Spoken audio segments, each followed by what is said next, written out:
மல்லி சீரியலில் அடுத்து என்ன நடக்க போகுது அப்படின்னா, ராஜேஸ்வரியுடைய செயல் எல்லாமே ரஞ்சிதாவுக்கு அதிர்ச்சியாக இருக்குது. ஏன்னா விஜயை தனக்கு கல்யாணம் பண்ணி வைக்கிறேன்னு சொல்லி தான் ராஜி முதல்ல அந்த வீட்டுக்குள்ளேயே வந்தாங்க. ஆனால் அதுக்கப்புறம் ராஜிமா பண்ணது எதுவுமே ரஞ்சிதாவுக்கு பிடிக்கல. ஆனால் இருந்தாலும் ராஜி பண்ணதை பொறுத்துக்கிட்டு ரஞ்சிதா அமைதியாக தான் இருந்தாங்க. இப்போ என்னன்னா விஜய்கிட்ட சொத்தெல்லாம் பிடிங்கிட்டு விஜய் அனுப்பிட்டு விஜயை போட்டு கஷ்டப்படுத்துறாங்க ஒரு பக்கம். ஆனால் எனக்கு சொன்ன மாதிரி இன்னமும் கல்யாணத்தை பற்றி பேசவே இல்லைன்னு ரஞ்சிதா நினைக்கும் போது ராஜி என்ன பண்ணாங்க, கதிரேசன் கூட சேர்ந்துட்டு இப்போது விஜய் உனக்கு கல்யாணம் வச்சுறேன் அப்படின்னு ரஞ்சிதாவை ஏமாற்றிட்டு இருக்காங்க. அது ரஞ்சிதா புரிஞ்சுக்கிறாங்க. எப்படின்னா நம்ம ராஜி என்ன பண்ணாங்க, கதிரேசன்கிட்ட முதல்ல முடியாதுன்னு சொன்னாங்க. அப்புறம் கதிரேசன் கெஞ்சி கூத்தாடி ஒரு ஐடியா சொன்னார்.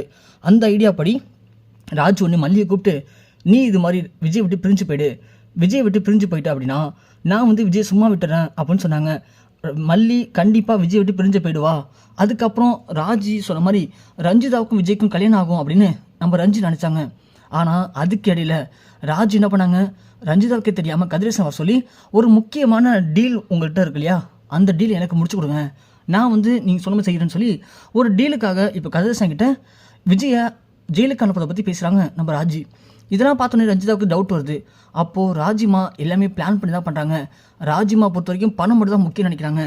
இவங்க சொன்ன மாதிரி கதிரேசன் கிட்ட அந்த டீல்லாம் இவங்க பக்கம் பேசுகிறாங்க. அப்போது அவரும் அந்த ஆர்டரை இவங்களுக்கு முடிச்சு கொடுத்துருவாரு. அப்போது ராஜிமா சொன்ன மாதிரி விஜய் மாமாவை ஜெயிலுக்கு அமிச்சிட்டாங்க அப்படின்னா நாம் எப்படி விஜயை கல்யாணிக்க முடியும்? அப்போது ராஜிமா நம்மளை முட்டாளாக்கிட்டு இருக்காங்க அப்படின்னு ரஞ்சிக்கு பயங்கர கோவம் வருது.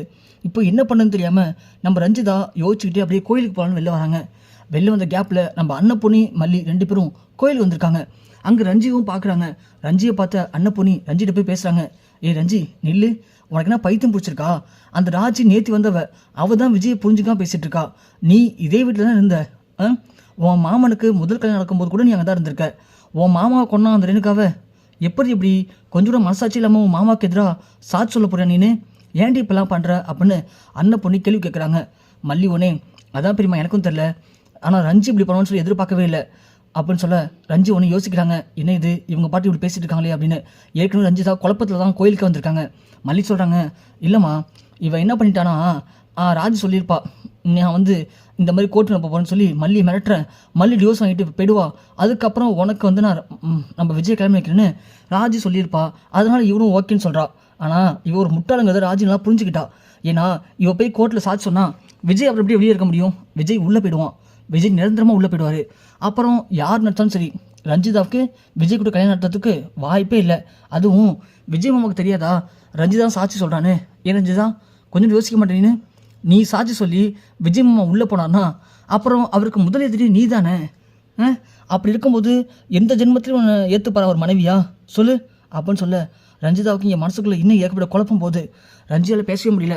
மல்லி ஒன்று இன்னும் ரஞ்சிதா பேச முடியலையா?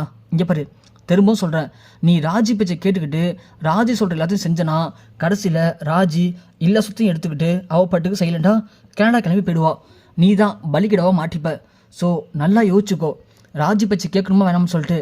ஆனால் அதுவே நாங்கள் சொல்கிறத கேட்ட அப்படின்னா அட்லீஸ்ட் நீ எந்த பிரச்சனையும் மாட்டாமல் தப்பிப்ப. ஏன்னா இன்னும் கொஞ்ச நாள் தான். ராஜி சொல்கிற மாதிரி நீ சாட்சி சொன்னாலும் அந்த சாட்சி செல்லுபடி ஆகாது. அதுக்கு என்ன பண்ணணுமோ அதை நானும் எங்கள் பிரியமா பண்ணிட்டோம். நீ சாட்சி சொன்னாலும் அது பொய் சாட்சியாக தான் மாறும். அந்த இடத்துல விஜய்க்கு நீ யாருன்னு புரிஞ்சிடும், புரியுதா? அதுக்கப்புறம் விஜய் மாமா கிட்ட நீ நெருங்கவே முடியாது. அது மட்டும் இல்லை, இதுக்கெல்லாம் காரணம் யாருன்னு நாங்கள் ஏற்கனவே விஜய்கிட்ட சொல்லிட்டோம். அதனால் விஜய் அவங்களுக்கு தெரிஞ்ச ஃப்ரெண்ட்ஸ் மூலிமா ராஜேஸ்வரி எப்படி விஜய் மாமா சொத்தை ஏமாத்துறாங்கன்னு கண்டுபிடிக்கிறதுக்கு சில வேலைலாம் பார்த்துட்ருக்காங்க. இன்னும் கூடி சீக்கிரத்தில் ராஜேஸ்வரி ஜெயிலுக்கு போக போகிறது உண்மைதான். அது மட்டும் இல்லை, நீ இன்னமும் மாறாமல் திருந்தாமல் அந்த ராஜு கூடவே இருந்த அப்படின்னா ராஜு கூட சேர்ந்து நீயும் ஜெயிலுக்கு போகிற மாதிரி இருக்கும். அதனால் திரும்ப சொல்கிறேன், உனக்கு நான் கடைசியாக ஒரு வார்ன் பண்ணுறேன். ஒழுங்கா அந்த வீட்டில் என்ன நடக்குது அப்படிங்கிறத நீயாவே விஜய்கிட்ட சொல்லிவிட்டு அப்ரோவராக மாறிடு. அதுக்கு பிறகு நாங்கள் என்ன சொல்கிறோமோ அதை மட்டும் செஞ்சு நான் தப்பிக்கலாம். இல்லை அப்படின்னா எங்களால் உன்னை காப்பாற்றவே முடியாது. நீ கண்டிப்பாக ஜெயிலுக்கு போகிறது உறுதி தான். அப்புறம் ஜெயிலுக்கு போயிட்ட அப்படின்னா இந்த ஜென்மத்தில் உனக்கு கல்யாணம் அப்படிங்கிறது ஒரு கனவாக போய் முடிஞ்சிடும், பார்த்துக்கோ அப்படின்னு மல்லி அன்னப்பொன்னி எல்லாம் போட்டு பயங்கரமாக குழப்பி விட்றாங்க. ரஞ்சிதாவுக்கு ஒன்றுமே புரியல. குழப்பத்தோடு ரஞ்சிதா வீட்டுக்கு போகிறாங்க.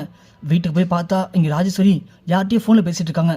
ஆமாம், அந்த கதிரேசன் மூலிமா நமக்கு நல்ல ஆஃபர்லாம் வரப்போகுது. அந்த கதிரேசன் எதிர்பார்க்கறது ஒன்று மட்டும்தான், ஒரு யோசிச்சுன்னு சாட்சி. அது ரஞ்சிதா வச்சு நான் முடிச்சிருவேன். அதுக்கப்புறம் கதிரேசன்றது நமக்கு பல பிஸ்னஸ் வாய்ப்பு வரப்போகுது. அதனால் நம்ம பிஸ்னஸை அடுத்த லெவலுக்கு கொண்டு போகலாம் அப்படின்னு ராஜேஸ்வரி ஃபோனில் பேசிகிட்டு இருக்காங்க. ரஞ்சிதாவுக்கு இன்னும் பயத்தை உண்டு பண்ணுது. அப்போது ராஜிமா அவரோட பிஸ்னஸ் பண்ணுறதுக்கு நம்மளை வச்சு பலியிட வாக்க ட்ரை பண்ணுறாங்களா? அப்போ நாம் ராஜியோட ஆதரவாக இருந்தோம்னா சத்தியமாக மல்லி சொன்ன மாதிரி நாமளும் ஜெயிலுக்கு தான் போகணும் போலக்கே அப்படின்னு பயந்து போன ரஞ்சிதா நேராக கிளம்பி விஜய் வீட்டுக்கு போகிறாங்க. விஜய் வீட்டுக்கு போனதும் விஜய் ரஞ்சிதா பார்த்ததும், ஏ ரஞ்சிதா, நீ எதுக்கு இங்கே வந்த, என்ன வேணும் உனக்கு இப்போ அப்படின்னு கேட்க, என்னை மன்னிச்சிருங்க மாமா அப்படின்னு சொல்லி ரஞ்சிதா ஓடி போய் விஜய் காலை விழுறாங்க. விழுந்தது மட்டும் இல்லாமல் நடந்து அதையும் சொல்கிறாங்க. அதோட அடுத்து ராஜி என்ன பண்ண போகிறா அப்படின்னு நடக்க போகிறத பற்றி சொல்கிறாங்க. அதுக்கடுத்து விஜய் ஷாக்காக வராரு. அப்போ தான் மல்லி அனுப்பணி ரெண்டு பேரும் உள்ளே வராங்க. ஆமாம் மாப்பிள்ள, ரஞ்சிதா சொல்கிறது எல்லாமே உண்மை தான். அதை நினச்சி தான் மல்லி 2 நாளாக உங்கள்கிட்ட சரியாக பேசாமல் உங்களை விட பிரிஞ்சு போயிடலாமா அப்படின்னு கூட யோசிச்சு வந்திருக்கா. பாவம் தம்பி விஜய், நம்ம மல்லி என்ன பண்ண தெரியாமல் குழப்பத்தில் இருக்கும்போது நல்ல வேளை ரஞ்சிதா வந்து இப்போது அவள் உண்மையை சொல்லி உங்களுக்கும் ஒரு வழியை ஓப்பன் பண்ணி கொடுத்துருக்கா. இதுக்கப்புறம் அந்த ராஜேஸ்வரி சும்மா விட்டோம்னா கண்டிப்பாக அவள் சும்மாவே இருக்க மாட்டா மாப்பிள்ள. ஏதாவது இதே மாதிரி தான் பிரச்சனை கொடுத்துட்டே இருப்பா. அந்த ராஜேஸ்வரிக்கு ஒரு முடிவு கட்டி ஆகணும் மாப்பிள்ள அப்படின்னு சொல்ல விஜய் ரஞ்சிதா ஐடியா சொல்கிறாங்க. இது மாதிரி செய்யி மீது நான் பார்த்துக்கிறேன் அப்படின்னு சொல்லி விஜய் ராஜியை ஒழிச்சுக்கிறதுக்கு ஒரு திட்டமும் போடுறாரு.